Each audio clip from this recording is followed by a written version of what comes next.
கிருஷ்ணகிரி அருகே உள்ள பில்லனகுப்பம் கிராமத்தில் எழுந்தருளி உள்ள ஓம் ஸ்ரீ சுயம்பு மகாசக்தி ஸ்ரீ சாந்தா காளியம்மாள் திருக்கோவிலில் மகா கும்பாபிஷேக நிறைவு நாளினை முன்னிட்டு சிறப்பு யாக பூஜைகள் நடைபெற்றது.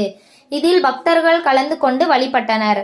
கிருஷ்ணகிரி அருகே உள்ள பில்லனகுப்பம் கிராமத்தில் எழுந்தருளி உள்ள ஓம் ஸ்ரீ சுயம்பு மகாசக்தி ஸ்ரீ சாந்தா காளியம்மாளுக்கு மகா கும்பாபிஷேகம் நடத்தப்பட்டு 3ஆம் ஆண்டுகள் நிறைவடைந்ததையொட்டி வருடாந்திர நிறைவு விழா வெகு விமரிசையாக நடைபெற்றது.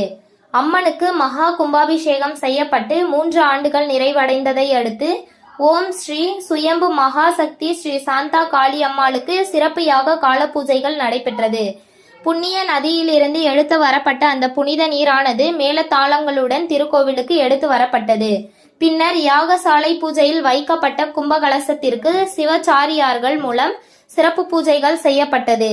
இதனைத் தொடர்ந்து திருக்கோவில் பாலன் சுவாமிகள் முன்னிலையில் மிக பிரம்மாண்டமான யாகசாலை அமைக்கப்பட்டு மங்கள வாத்தியத்துடன் கணபதி ஹோமத்துடன் பூஜைகளுடன் யாகசாலைகள் துவங்கியது. இந்த யாகசாலை பூஜையின் போது கலச பூஜைகள், வாஸ்து ஹோமம், நவகிரக ஹோமம் உள்ளிட்ட பல்வேறு யாக பூஜைகளை சிவச்சாரியர்கள் மேற்கொண்டனர். இதனைத் தொடர்ந்து புதியதாக திருக்கோவிலில் ஸ்ரீ நாகம்மாளுக்கு பூஜைகள் செய்து பிரதிஷ்டை செய்யப்பட்டு தாலாட்டுடன் கற்பூர தீப ஆராதனைகள் நடைபெற்றது. பின்னர் சிறப்பு அலங்காரத்துடன் காட்சியளித்த ஓம் ஸ்ரீ சுயம்பு மகாசக்தி ஸ்ரீ சாந்தா காளி அம்மாளை ஏராளமான மக்கள் தரிசனம் செய்து உலக மக்கள் யாவரும் நலமுடன் வாழ வேண்டியும் நல்ல மழை பெய்து விவசாயம் செலுத்திட வேண்டி வழிபட்டனர்.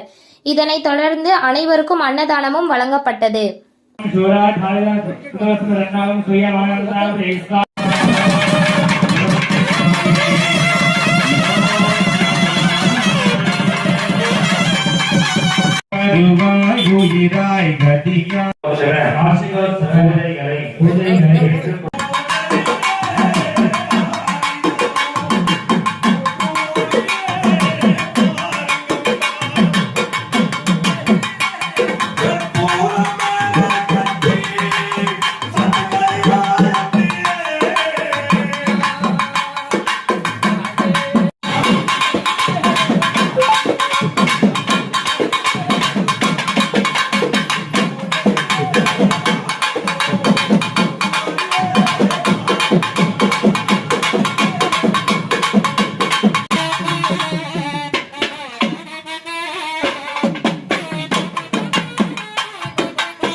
உங்கள் தேடல் நியூஸ் சேனலை லைக் பண்ணுங்க, ஷேர் பண்ணுங்க, கமெண்ட் பண்ணுங்க, ஆல் பெல் பட்டனை கிளிக் பண்ணுங்க, மறக்காம சப்ஸ்கிரைப் பண்ணுங்க.